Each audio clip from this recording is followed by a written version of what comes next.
Key at the end of pre-season overall, how do you reflect on where KTM are at?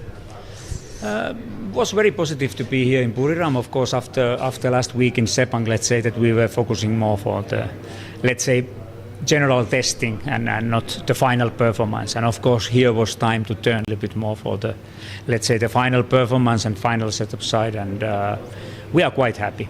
I feel that we are quite prepared. That we were using these 5 days with the racing riders, and already before 3 days with the test riders together with the racing team staff.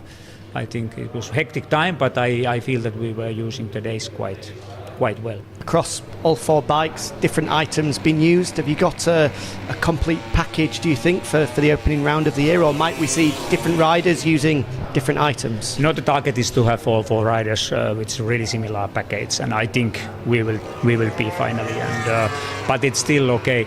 It's not only testing the, let's say, the final setup or the final things for the following races. It's also all the time in testing program, a little bit collecting information also for the development in the future. Looking just at the factory riders in Pedro and Brad, where do you feel they are at going into the opening round of the year? Is there optimism that they can compete even from round 1?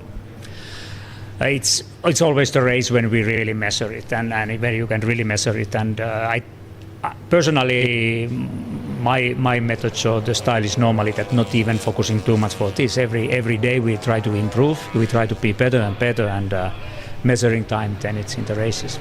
And looking at the satellite squad, I know you predominantly look at the factory, but overall for Enea and Maverick, it hasn't been the easiest of pre-seasons. Their adaptation period has taken some time. Do you feel that steps have been made over the last 2 days? Of course, it's normal that takes some time, and same time when you try to adapt for the new package and the new crew and everything, you need to test some items. So it's not the easiest thing, but somehow we needed to make compromise between those things. And I feel especially here now, I see that both are getting more confidence with the package, and they will be there as well. Lastly, of course, now at the end of pre-season, everyone's focus turns to the start of the championship. Having looked at your performance, having seen the performance of your rivals as well, what do you think would be a successful 2025 for KTM?